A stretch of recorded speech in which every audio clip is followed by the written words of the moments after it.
Hello everyone, welcome to Tasty Dish by Sethu Palaniyappan. இன்னைக்கு ஒரு ஹெல்தியான பிரேக்ஃபாஸ்ட் ரெசிபி தான் பார்க்க போகிறோம். இட்லி தோசை மாவு இல்லாத டயத்தில் ரொம்ப சுலபமாக செய்யக்கூடிய ரெசிபி தான் இது. நல்ல ஒரு ப்ரோட்டீன் ரிச் டயட்டை மார்னிங்கில் சாப்பிட்றதுக்கு நல்ல ஃபில்லிங்காக இருக்குங்க. இப்போ எப்படி செய்யலான்றதை பார்க்கலாம். இந்த ரெசிபி செய்கிறதுக்கு 200 கிராம் பாசி பயிர் எடுத்துருக்கிறேன். அதில் 1/4 கப்பு 50 கிராம் பச்சரிசி எடுத்து வச்சுருக்கிறேங்க. இது ரெண்டையும் ஒன்று சேர்த்துக்கிட்டு நல்லா 2 தடவை கழுவிட்டு 6 to 8 மணி நேரம் ஊற வச்சுக்கலாம். பயிரும் அரிசியும் 6 to 8 மணி நேரம் ஊற வச்சு எடுத்துக்கணும். நான் ஊற வச்சது நல்லா ஊறிடுச்சு.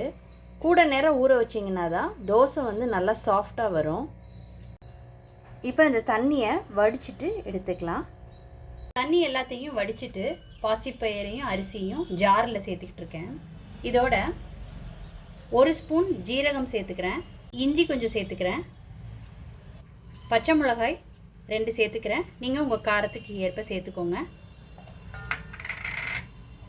1 கைப்பிடி கொத்தமல்லி சேர்த்துக்கிறேன்.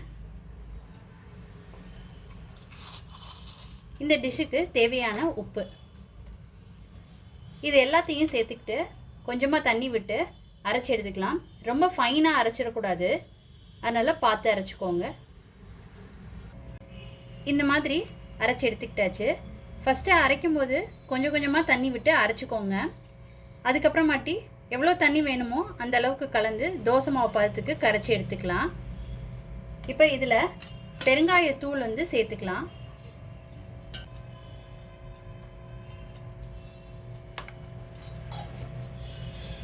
இதை நல்லா கலந்து விட்டுக்கிட்டு தோசை ஊற்றலாங்க. இப்போ தோசை ரெடி பண்ணிக்கலாம். தவா ரெடி ஆயிடுச்சு.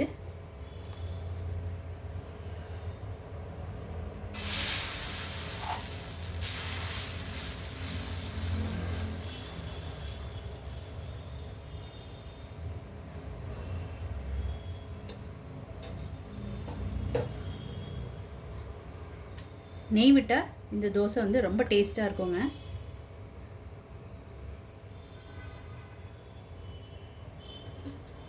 இதை மூடி போட்டு குக் பண்ணிக்கலாம்.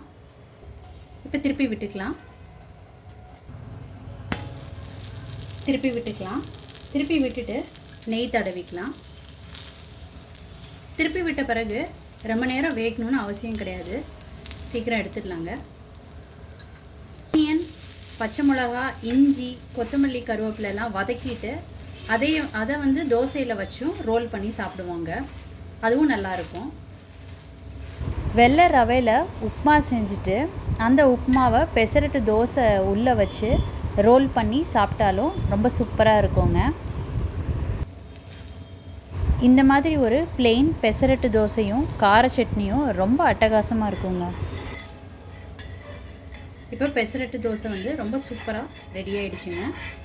இட்லி தோசை மாவு இல்லாத டைமில் இந்த மாதிரி சீக்கிரம் செய்யக்கூடிய ஒரு சுலபமான ரெசிபி.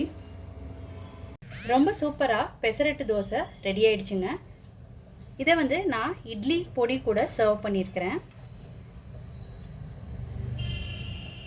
நீங்கள் இந்த ரெசிபி அவசியம் ட்ரை பண்ணி பாருங்கள். ட்ரை பண்ணிவிட்டு உங்களோட கமெண்ட்ஸை சொல்லுங்கள். உங்களுக்கு இந்த ரெசிபி பிடிச்சிருந்துச்சுன்னா லைக் அண்ட் ஷேர் பண்ணுங்கள். உங்கள் ஃபேமிலி அண்ட் ஃப்ரெண்ட்ஸ்க்கு tasty dish by Sethu Palaniappan சேனலை சப்ஸ்கிரைப் பண்ணுங்கள். நோட்டிஃபிகேஷன் பெல்லை கிளிக் பண்ணுங்கள் for more videos. Thanks for வாட்சிங்.